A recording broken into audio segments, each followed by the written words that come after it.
La Segunda Guerra Mundial. Eventos, personajes, tecnología. Le doy la bienvenida a nuestro episodio del día de hoy. Episodio 190. El mundo de la posguerra.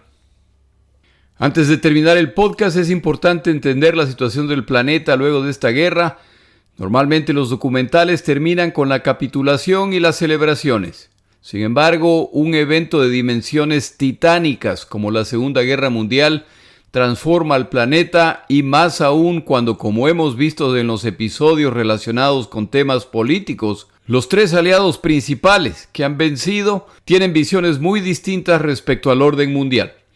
Si la Primera Guerra Mundial buscaba terminar con todas las guerras, los objetivos de esta Segunda Guerra son menos ambiciosos. El objetivo es al menos lograr la estabilidad de Europa.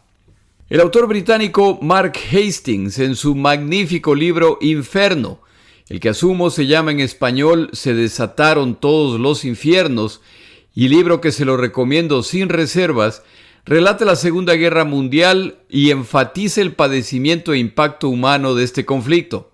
En el capítulo final del libro provee una lista de consecuencias de la guerra más letal de la historia. A continuación, algunos de los datos que él comparte.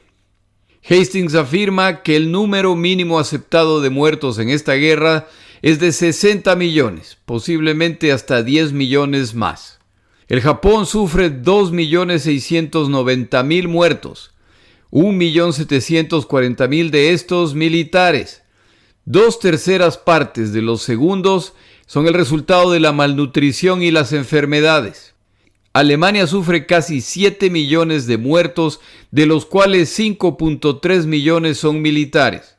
Los soviéticos matan a 4.7 millones de combatientes alemanes, cerca de 480.000 de estos perecen mientras son prisioneros de los soviéticos.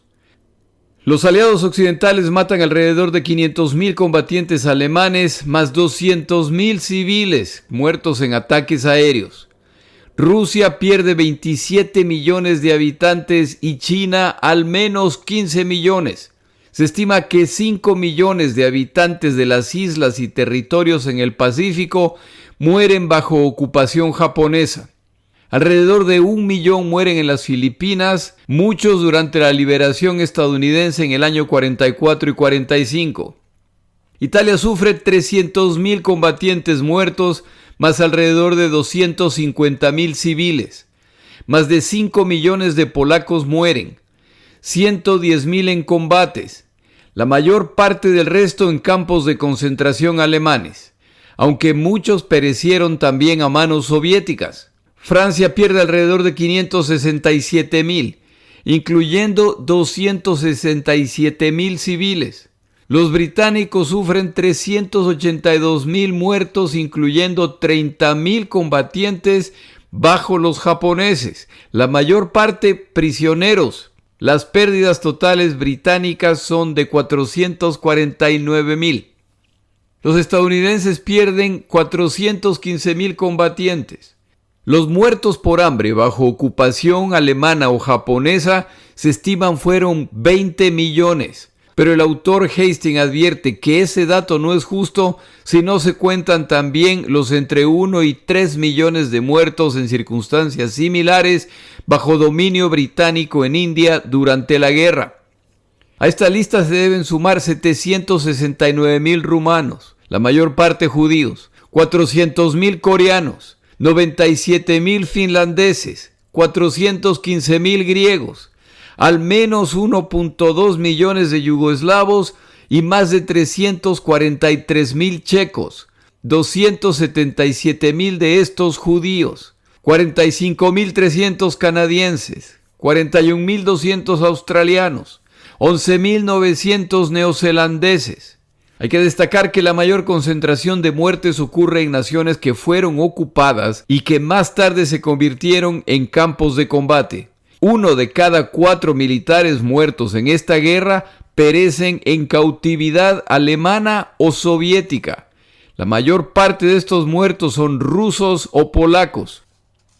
El autor Hastings también menciona que a los militares les fue mejor que a los civiles. Alrededor de 3/4 partes de las víctimas de esta guerra fueron civiles desarmados en vez de combatientes participantes.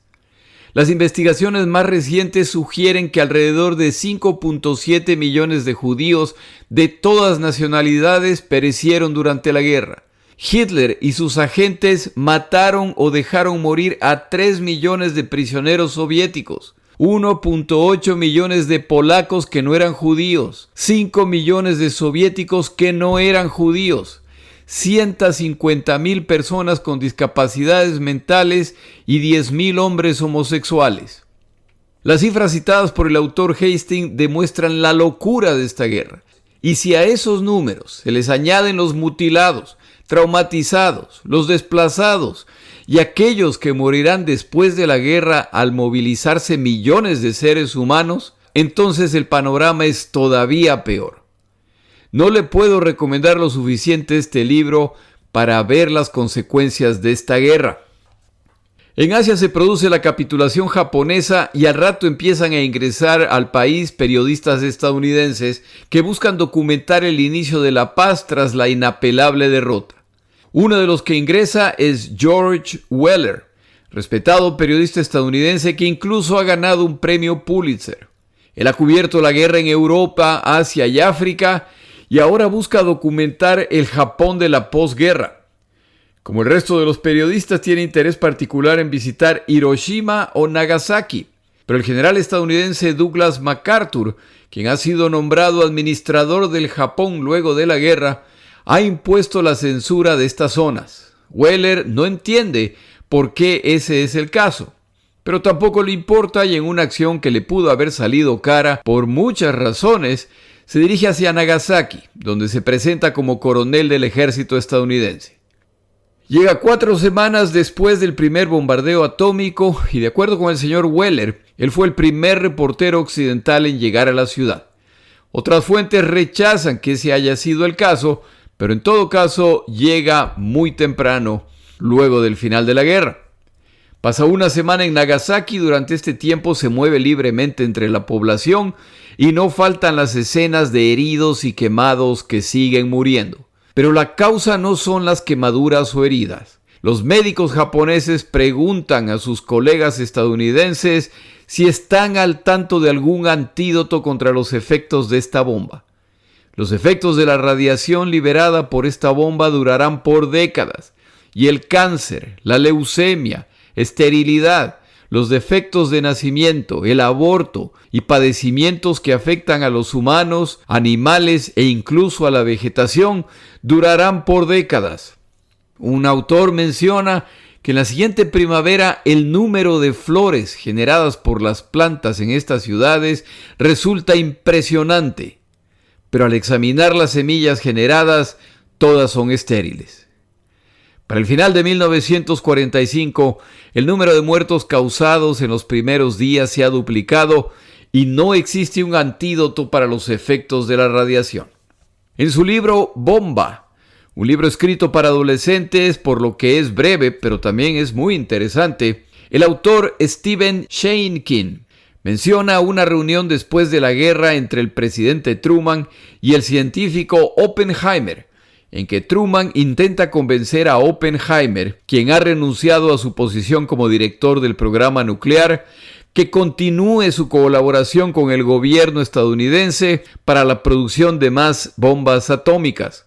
Oppenheimer preferiría una conversación para intentar buscar la colaboración global a fin de lograr un compromiso para que nunca más se utilicen o se construyan este tipo de armas.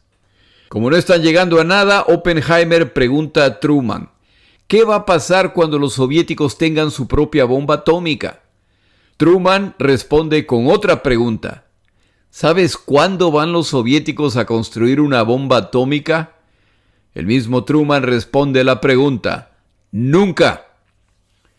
La soberbia de la afirmación solo refleja ignorancia.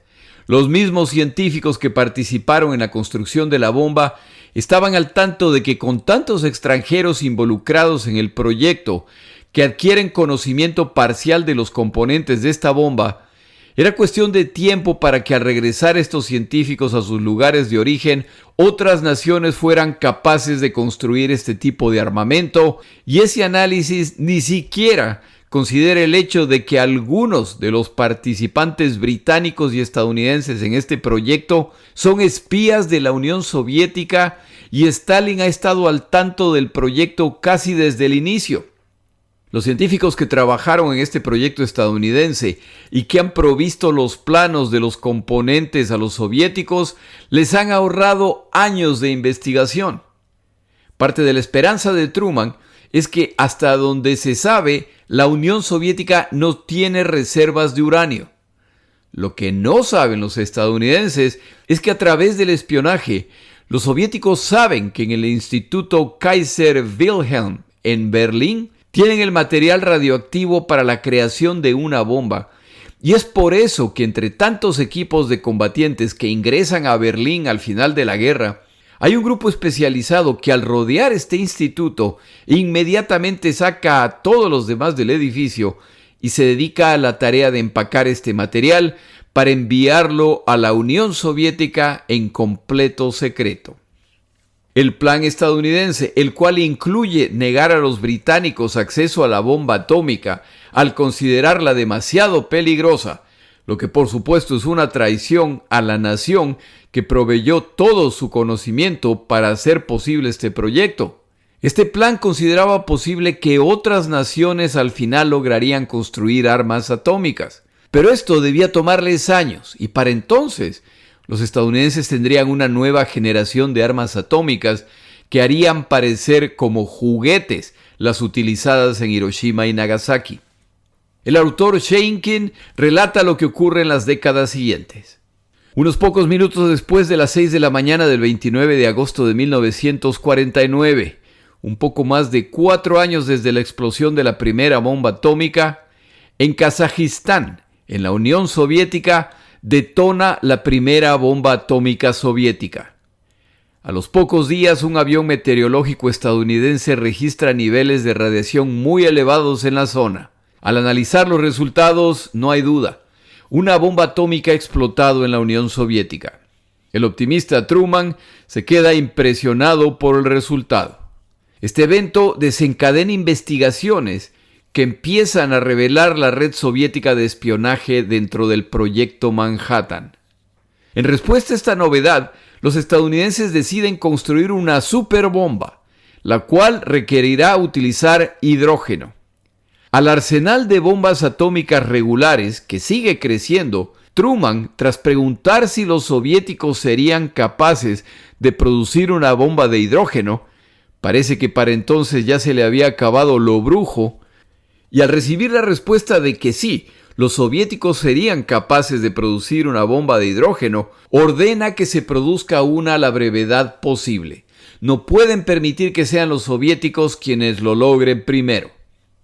Albert Einstein, quien fue uno de los primeros en alertar a los estadounidenses de la posibilidad de que los alemanes crearían este tipo de armamento atómico, ve lo que está ocurriendo como la locura absoluta.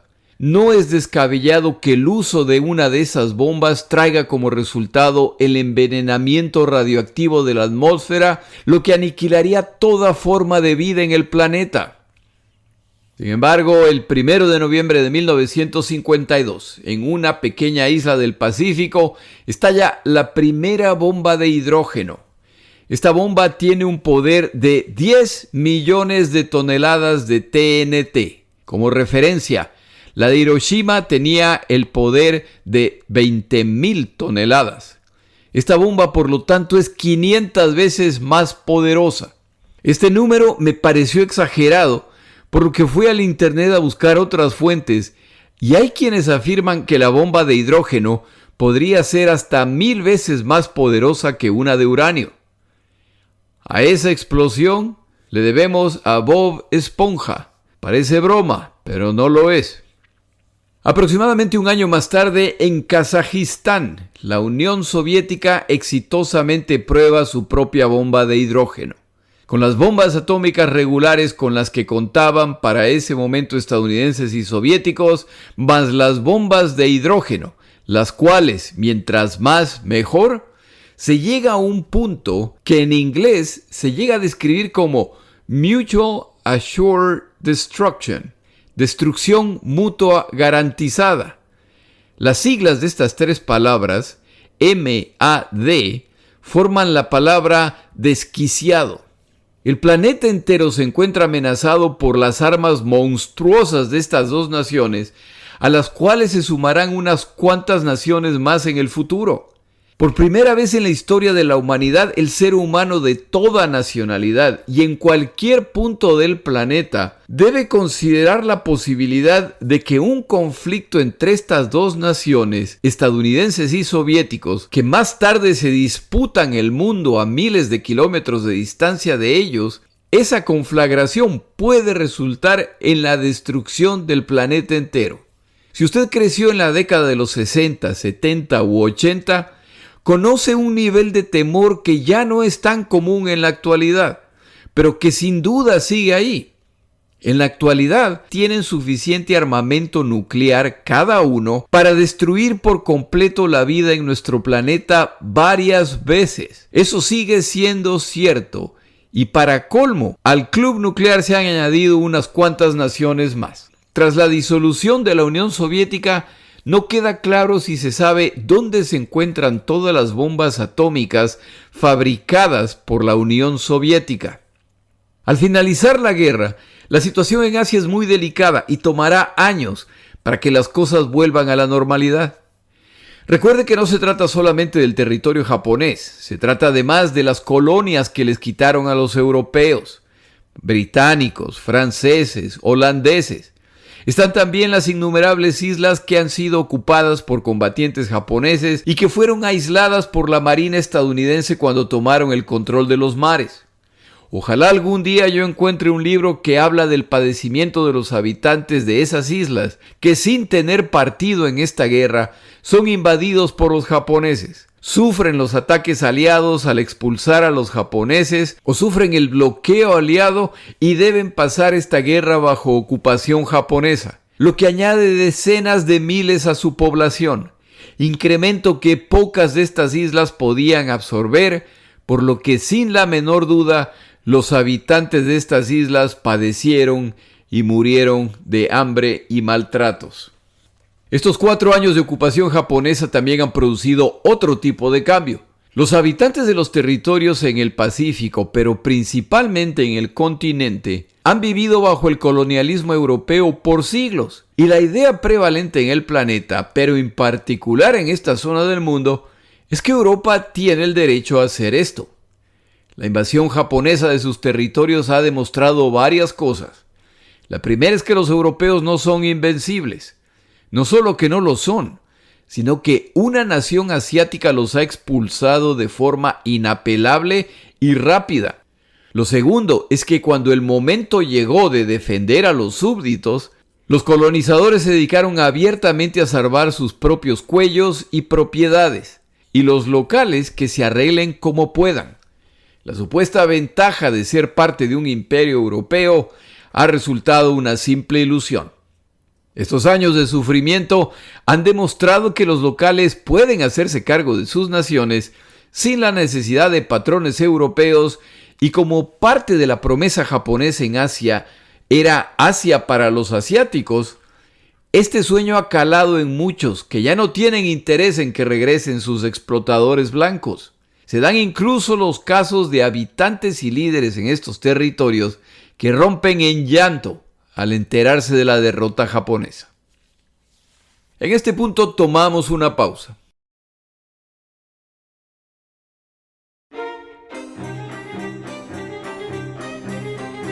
Palabras de Churchill. El 5 de marzo de 1946, Winston Churchill, por invitación del presidente Harry Truman, visita la Universidad estadounidense de Westminster, en el estado estadounidense de Missouri, para pronunciar un discurso en que se refiere a la recientemente terminada guerra, así como a la situación en Europa desde entonces. En cierto momento de su discurso, Churchill declara: desde Stettin, en el Báltico, hasta Trieste, en el Adriático, una cortina de hierro ha descendido sobre el continente.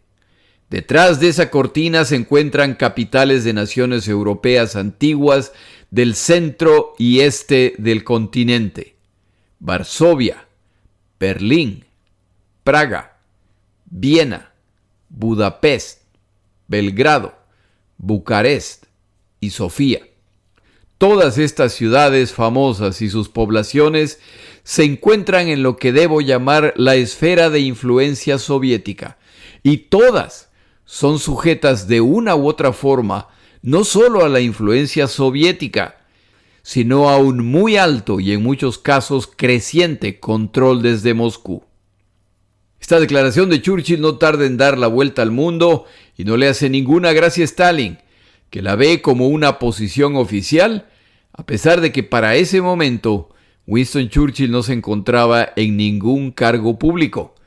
Las relaciones entre este y oeste siguen deteriorándose.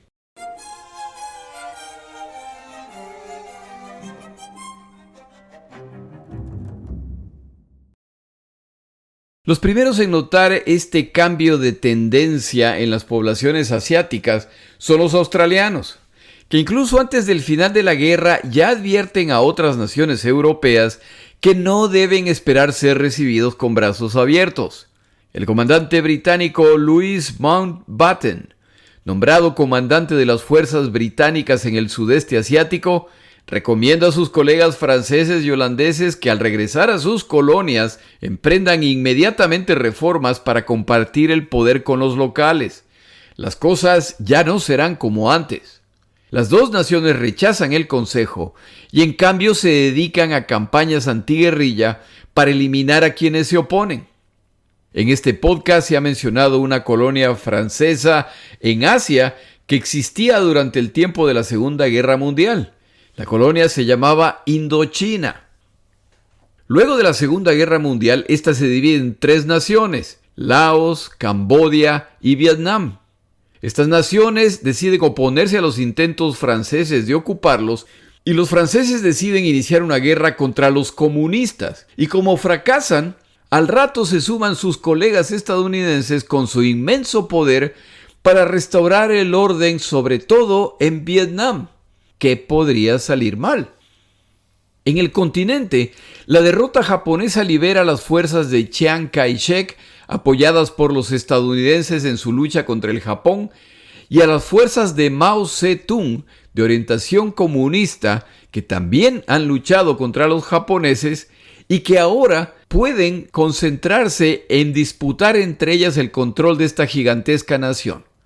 Los estadounidenses seguirán intentando fortalecer al régimen de Chiang, pero las acusaciones confirmadas de corrupción contra su gobierno, el hecho de que el Japón ya ha sido derrotado y las múltiples prioridades globales hacen que el nivel de apoyo estadounidense se debilite, mientras la imagen de Chiang y su gobierno se deteriora.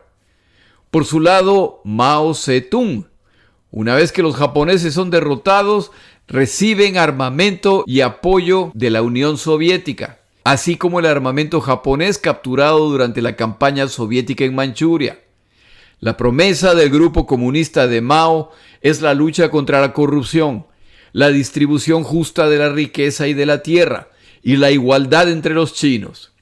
Queda pendiente qué grupo prevalecerá en China, una de las naciones con mayor población en el planeta, y que ya queda claro está destinada a ser dominante en esta zona.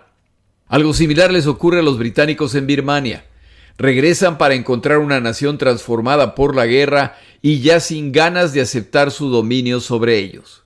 Ocurre también en India, donde incluso antes de la guerra, los indios clamaban por su independencia para alcanzar el mismo estatus que Australia, Nueva Zelanda o Canadá dentro del Imperio Británico.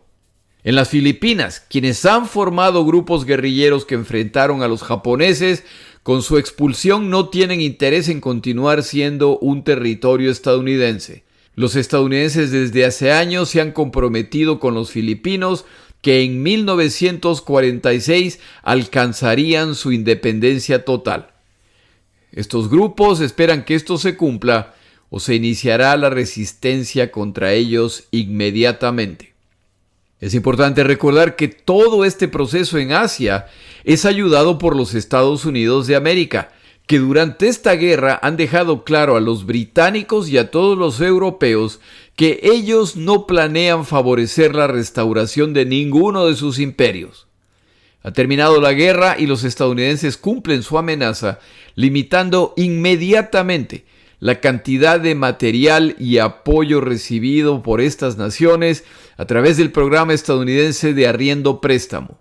Los europeos deberán gastar inmensas cantidades en reconstruir sus ciudades y economías, y si los asiáticos se resisten a su regreso, sus opciones son campañas militares que no pueden pagar.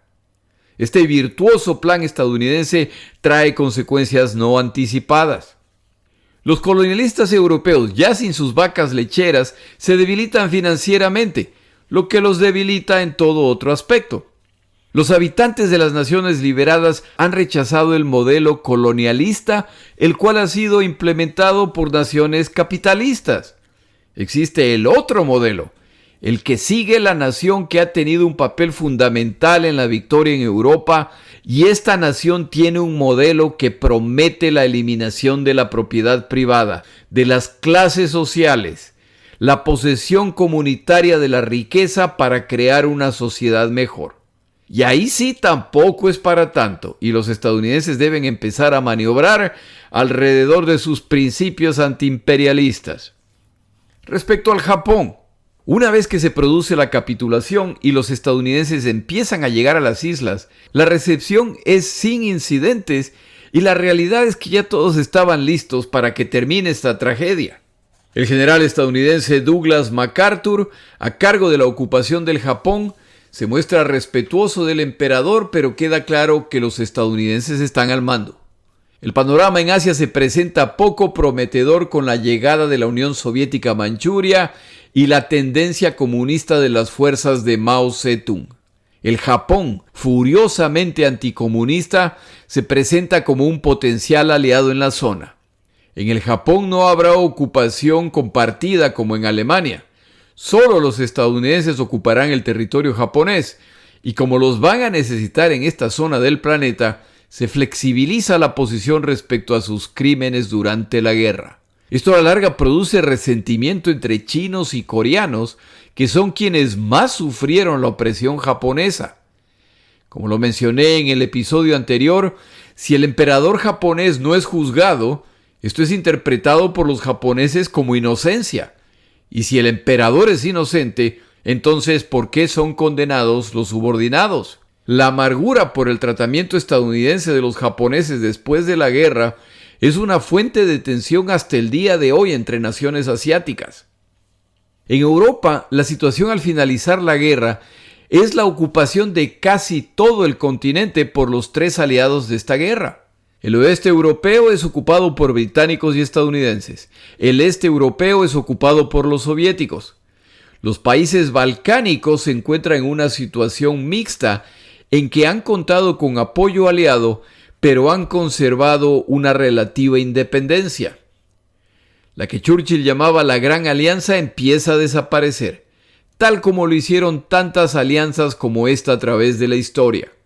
Su objetivo era la derrota alemana. El objetivo se ha alcanzado y todos regresan a buscar sus objetivos nacionales, algunos de los cuales eran opuestos y antagónicos entre ellos, por lo que hay que ver si este esfuerzo por lograr la estabilidad europea va a sobrevivir el final de la guerra.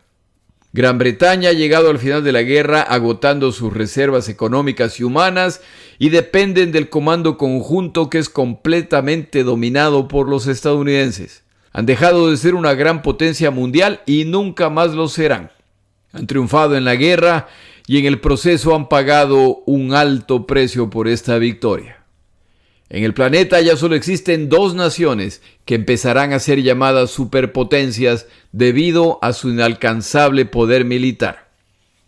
Los soviéticos han llegado al final de la guerra ocupando el este europeo, incluyendo parte del territorio alemán. Han avanzado casi hasta Dinamarca por el norte y casi hasta Italia en el sur. En este punto de su existencia cuentan con más territorio que en toda su historia, soviética o rusa. Las divisiones militares soviéticas ocupan naciones que no está quedando claro si planean abandonar una vez que estas naciones se estabilicen. Durante la guerra, Stalin ya ha avisado a sus contrapartes británico y estadounidense que la Unión Soviética requiere estados amistosos en el oeste, a fin de evitar ser invadidos una vez más. Al inicio de esta guerra, se temía que los soviéticos no soportarían el ataque alemán. Más tarde en esta guerra, la contribución de la Unión Soviética era demasiado importante. Un poco más tarde ya hacen retroceder a los alemanes y finalmente dominan la situación y llegan triunfantes a Berlín. Durante todas estas etapas, británicos y estadounidenses no han presionado a Stalin para aclarar qué significa esto de estado amistoso. Y para el final de la guerra, con todos esos países ocupados por los soviéticos, ya solo pueden esperar a ver qué significa esto. Antes del final de 1945, los levantamientos de grupos comunistas y los gobiernos de partido único de orientación, por supuesto, comunista, empiezan a aparecer en los países ocupados por los soviéticos. Empezando con Polonia, lugar donde es absurdo pensar que la población polaca tenía interés en vivir bajo un régimen comunista. Stalin, durante estas elecciones y votaciones y plebiscitos, no acepta la presencia de observadores internacionales. Estas naciones siguen solicitando a la Unión Soviética ser anexadas. Las impresionantes fuerzas armadas soviéticas han llegado en perfecto orden al oeste europeo, pero su presencia oculta el estado desastroso de esa nación. Piensa en los números compartidos por el autor Hastings. La Unión Soviética ha perdido más de 27 millones de habitantes, el número de bajas nacionales más altas de esta guerra. Al estar en la política de tierra arrasada tras la invasión alemana, los territorios que va perdiendo la Unión Soviética son destrozados por las fuerzas que se retiran a fin de no dejar nada para los alemanes.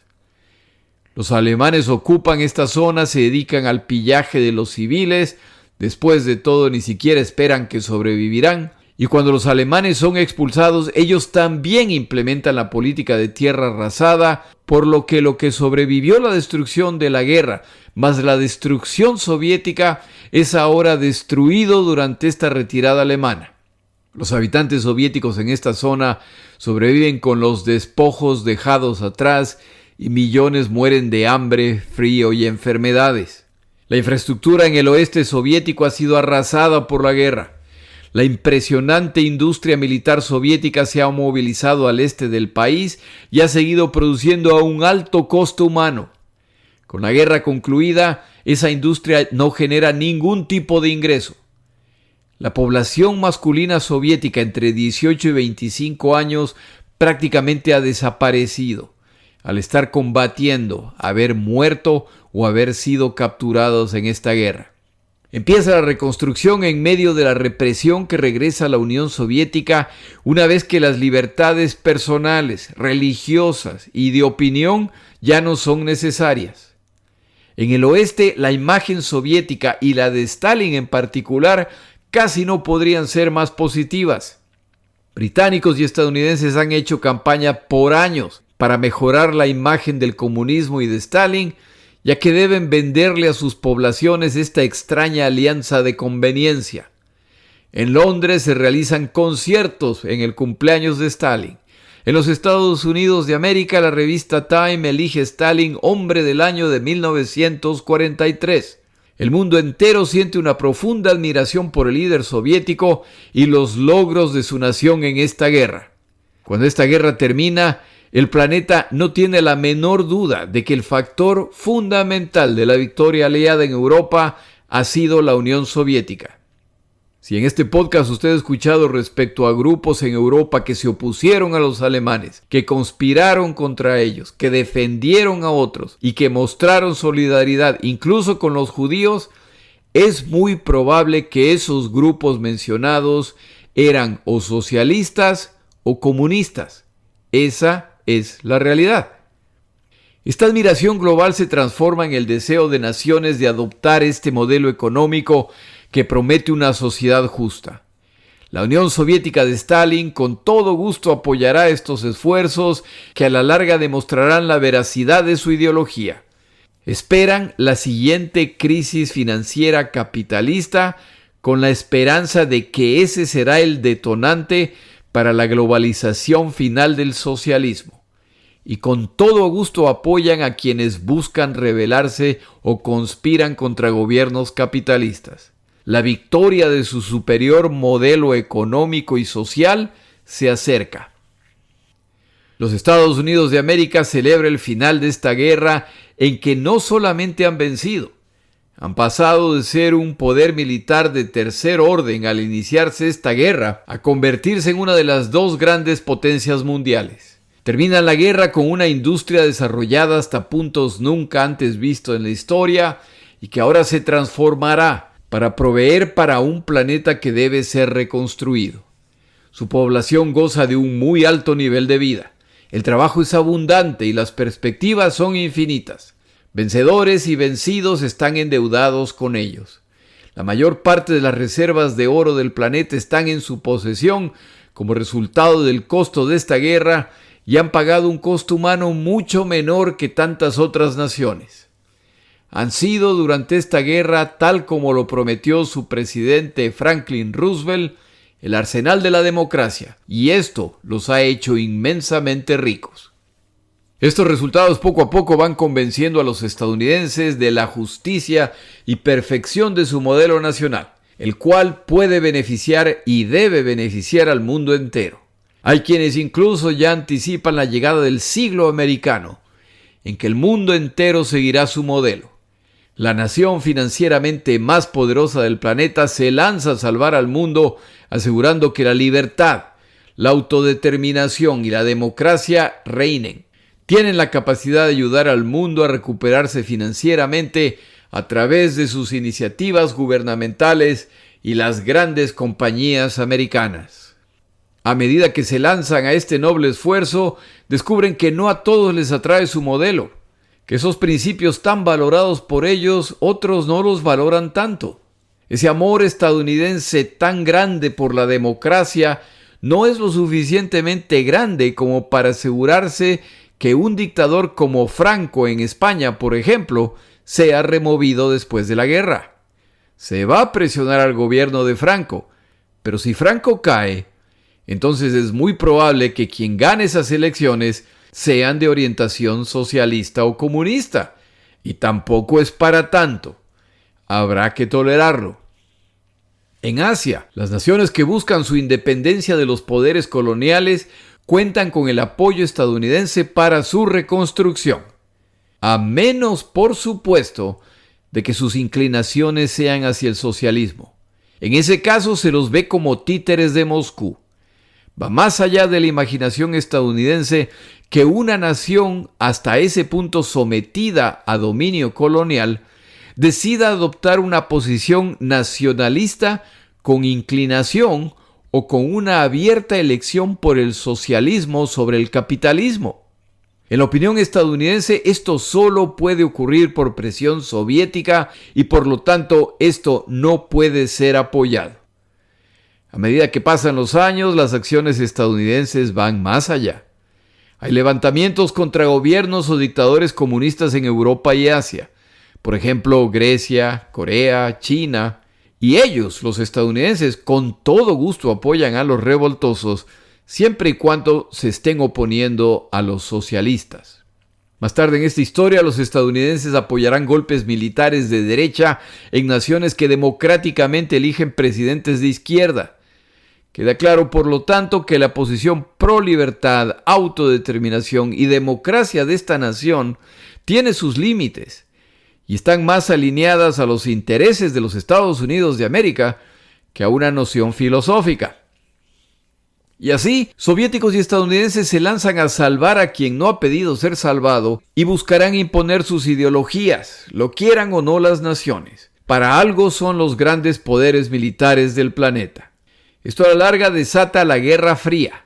Se la llama así ya que con la existencia de armas atómicas existe el riesgo de la destrucción del planeta. En mi opinión, esta guerra debería ser llamada la Guerra Sucia, ya que estos dos colosos se lanzan a imponer sus ideologías y para hacerlo no faltarán los trucos sucios. ¿Cuándo se inicia la llamada Guerra Sucia? Se debate hasta el día de hoy.